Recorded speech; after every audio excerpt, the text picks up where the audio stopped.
Well, hello there, friends and family. And it's Christmas Day. Well, actually, it's about 5 o'clock. It's getting late. And I still haven't got our Christmas dinner all put together. But there's reasons for that. Davy, he gets so excited about Christmas, it's hard for him to sleep. So like every year past, he just jumped right on up about 1 a.m. and of course Grandpa, because he always waits till the last minute to wrap up his presents. Then he can have his presents wrapped and under the tree till midnight. And then just laid down. Davy come in, woke me up, of course. I got him back to sleep. But he continued to wake me up throughout the night. So, Ole Mr. Tom ain't had a whole lot of sleep, and I'm sure I look like it. But with that said, I'll show you just how things are old Deep South Bama right now.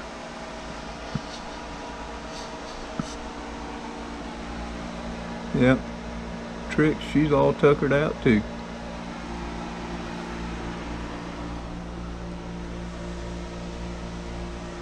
So is Davy.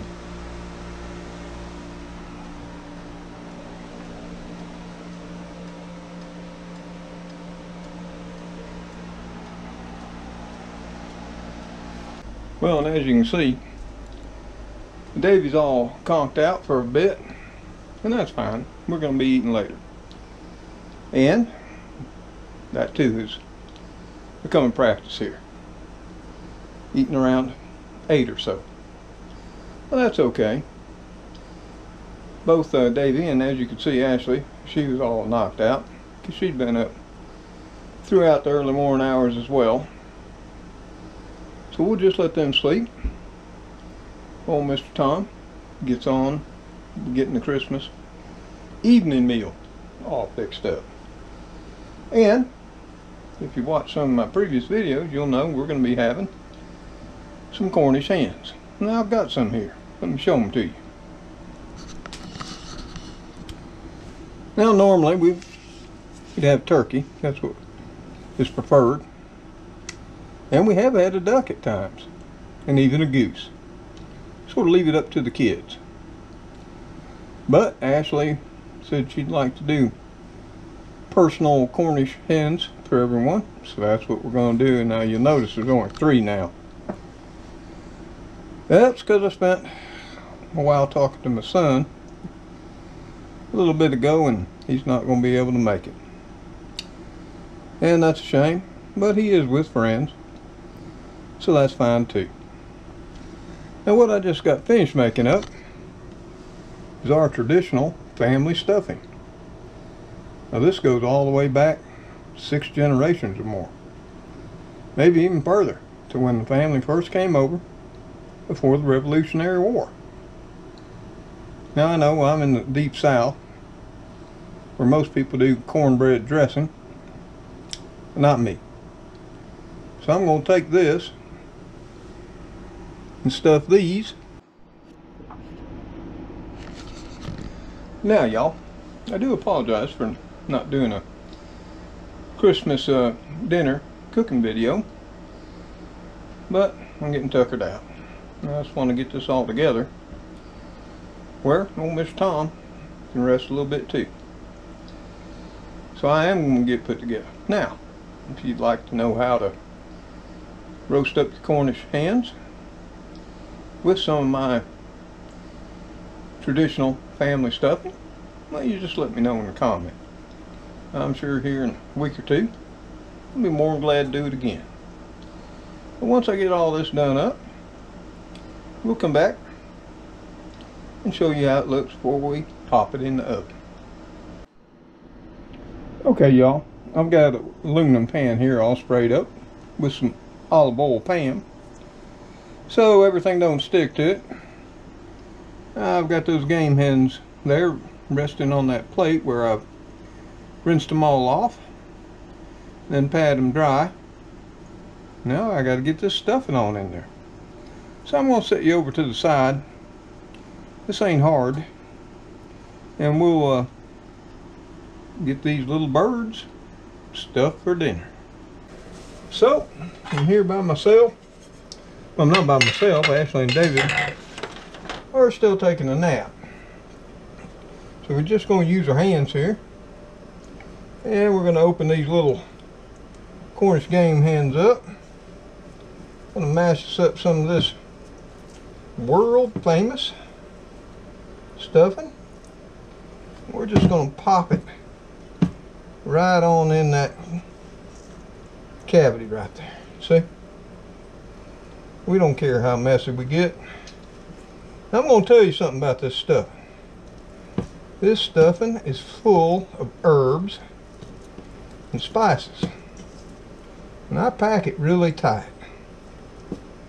And those herbs and spices not only season the stuffing, but they're what season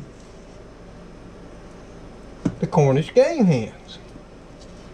That flavor is going to steam out of that stuffing as it cooks, and it is going to make these Cornish game hens so much more flavorful.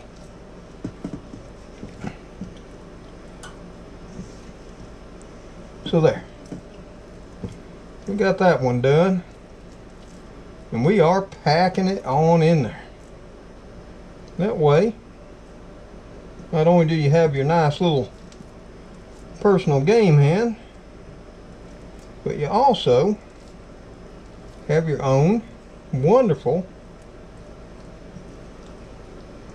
bit of stuffing right there with it. And then we're just going to take this thing for now. We're going to set it in that aluminum roasting pan. And we're going to continue on. Now, as hard as it is for me to believe, because I had these out defrosting for several hours yesterday, until I thought they were pretty much defrosted to the point where I could stick them back on in that fridge and they'd be just perfect for today. Well, y'all, I'd be all wrong about that. There was still some ice in that one. But don't be afraid of smushing this on in here. And that way you get good contact on that body cavity. Like I say, this particular stuffing family recipe's been around for at least 6 generations, probably longer than that. And everybody in the family truly does enjoy it. Now, some of you are probably saying, oh, I don't like stuffing. Well, I'm going to tell you something, folks. That's probably only because you haven't had this. And if you get a little bit on the outside, don't you worry about that one bit. We're going to set that bad boy right there in that tray too. It's going to be a full tray when we're done.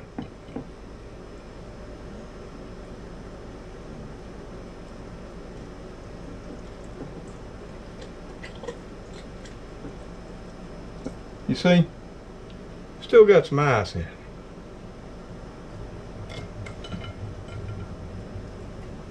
But that's okay.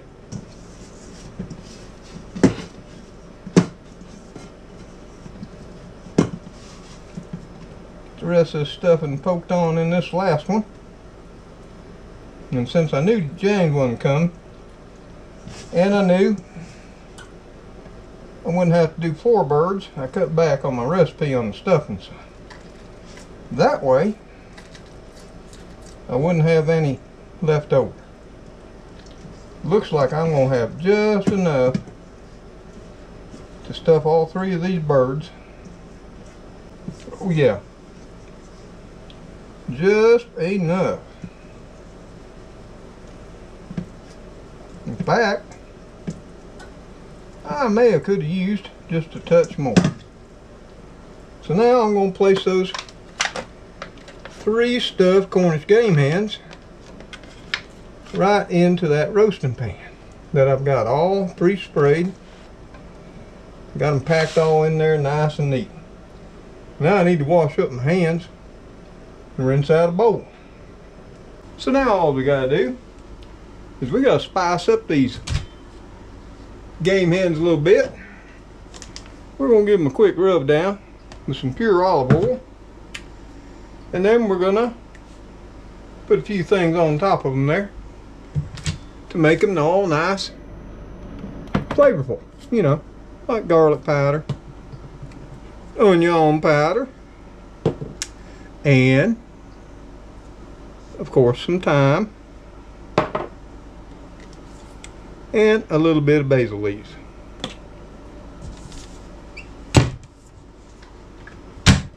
So the first thing is get us some olive oil here.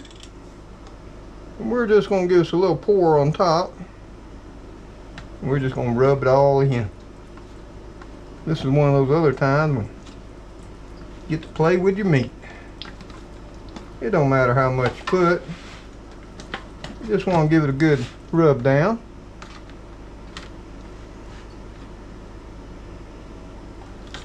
Put a little too much, it's just going to be in the bottom of the pan. And we save all that to make some jam up gravies to have later on in the week.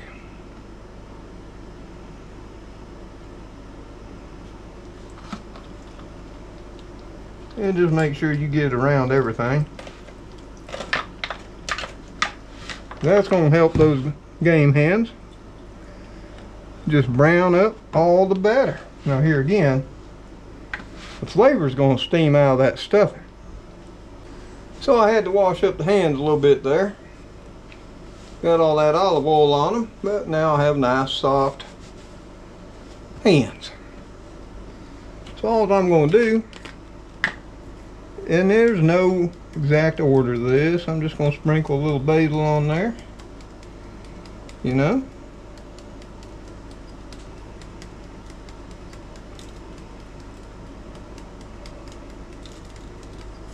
No particular amount. And some thyme leaves. You know, you just put what you think you want. I'm going to tell you, you can't put too much.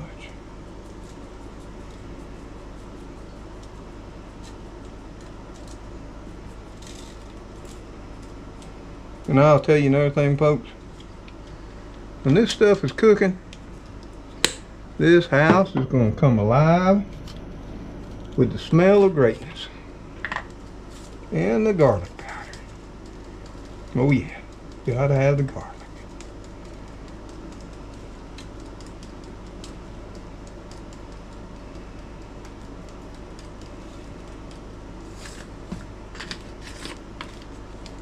And finally, we're going to have the onion powder here, but we still got a couple things to do.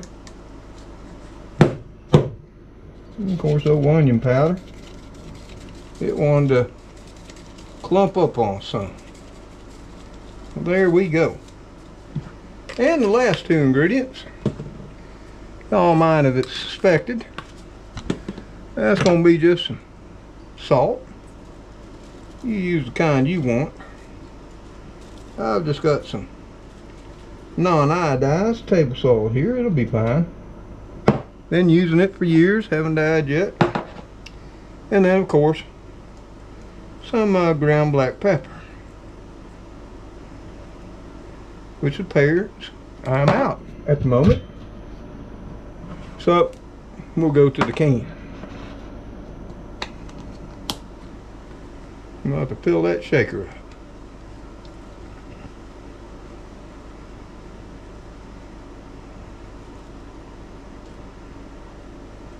And that's about it.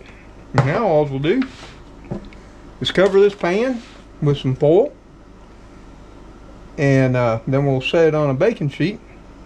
And pans are flimsy, and we'll stick it in a preheated oven at 350 for 1 hour. And we'll take it out and check it, because we want to be at least about 165 to 170 in the thighs, but more importantly too, we want to be 165 to 170 in the stuffing.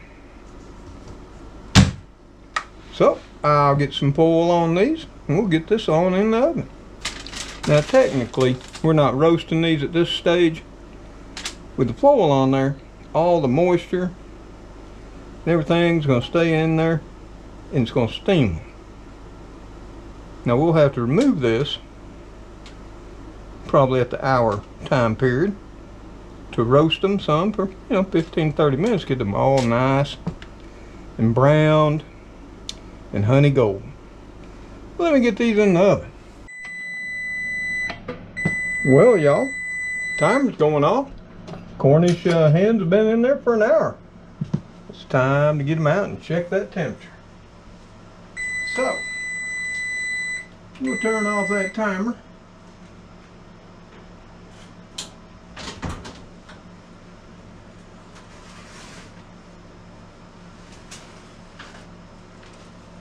And we'll set them right here so we can check the temperature. And we can see how they're doing.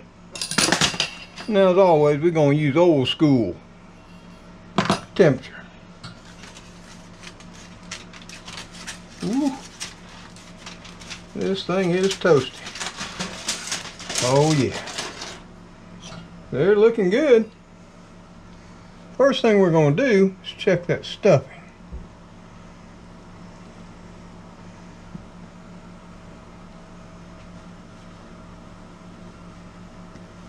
Because we need that to be up to a minimum of 165.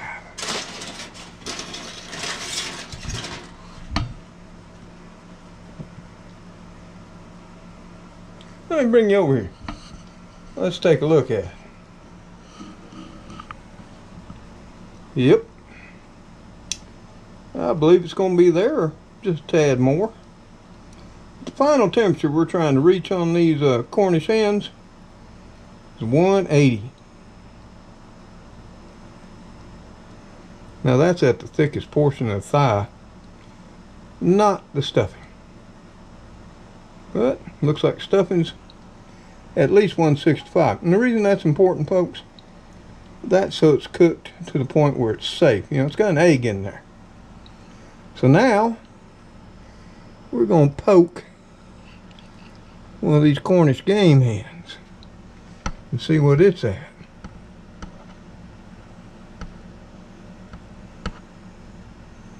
And it looks like it's got some time to go.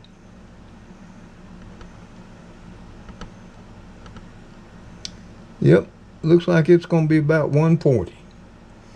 So we're going to have to put these back in the oven for at least another 30 minutes and pull them out and check them again. Of course, while all that's happening, we got to get the giblet gravy finished, and we got to get our smashed and mashed potatoes all fixed up. And of course, after that, we're not having anything all that special.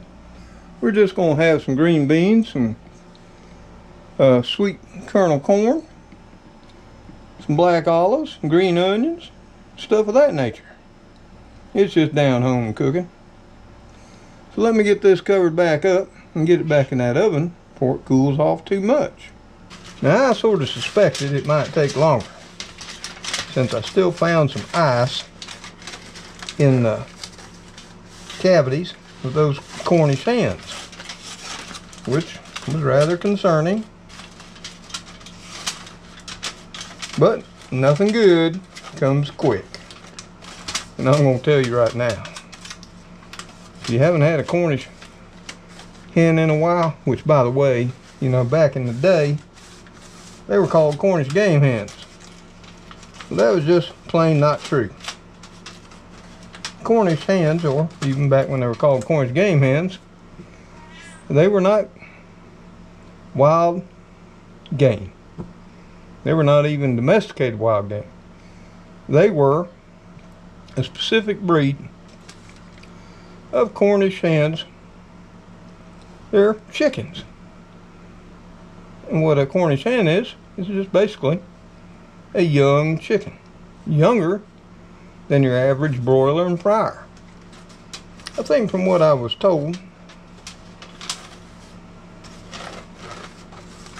Now, that all being said, since they are basically just young chickens, they will be a lot tenderer and they'll have a lower fat content.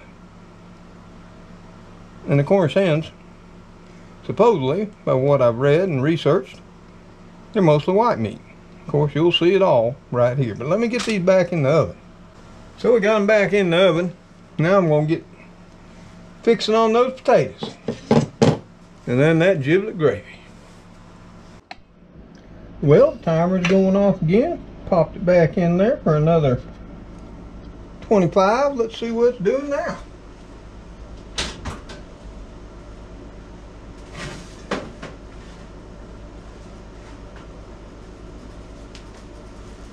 Ooh, it is hot. And I am super hungry.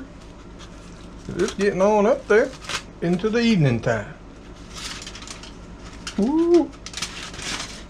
Look at that. Oh yeah. We'll give her a little stick in the stuffing first.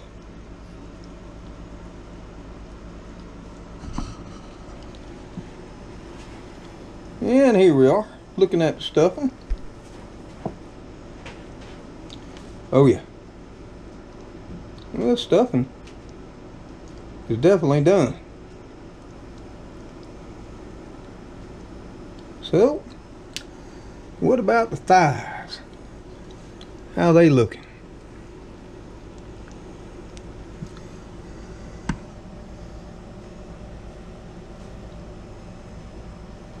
Yep. It's done. We just need to do a little browning. And these are ready to allow to rest and to eat. Oh, about time.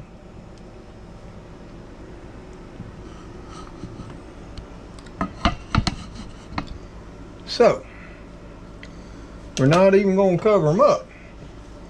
We're going to stick them back in for a quick 15 minutes and let them brown a little bit, even though they'd be perfect right now.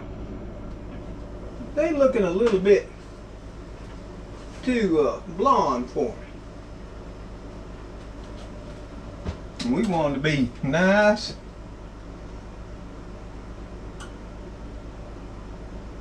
And we want them to be nice and golden brown.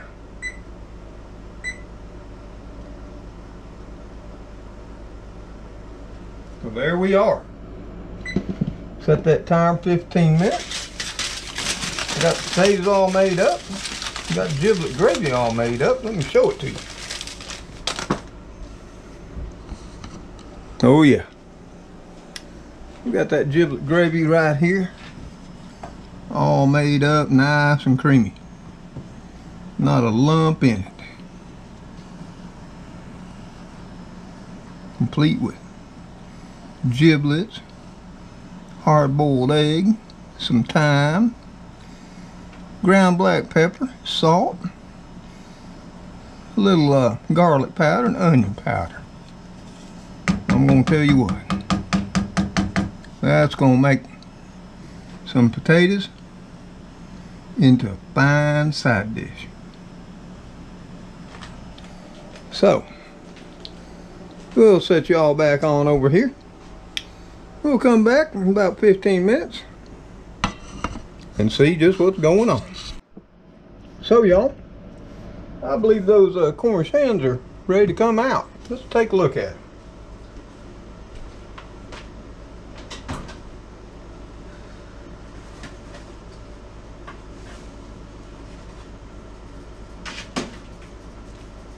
Oh yeah, we got some light browning on them.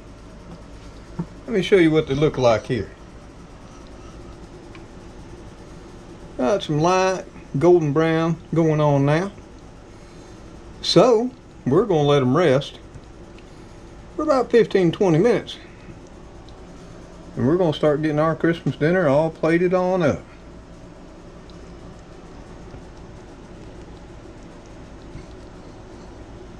So y'all, it is getting late. I got Ashley up, and we'll get Davy up as soon as we get everything plated up. And I do hope you had a happy Christmas, and I do want to wish you a joyous New Year, and I do hope your Christmas dinner was awesome too, no matter what time you sat down to eat it, as long as you ate it with family and friends. So, as always, till I see you on the next video, y'all take care, stay safe out there, and God bless each and every one of you. Goodbye for now. Oh yeah. Yep. The gravy looking good. We go ahead and heat up those potatoes a little bit. Check them. Got them over here sitting in the microwave. Oh yeah. They're looking ready too. And we got some green beans, some corn, some black olives, and some onions with some Hawaiian rolls. That'll be enough. Well, later all.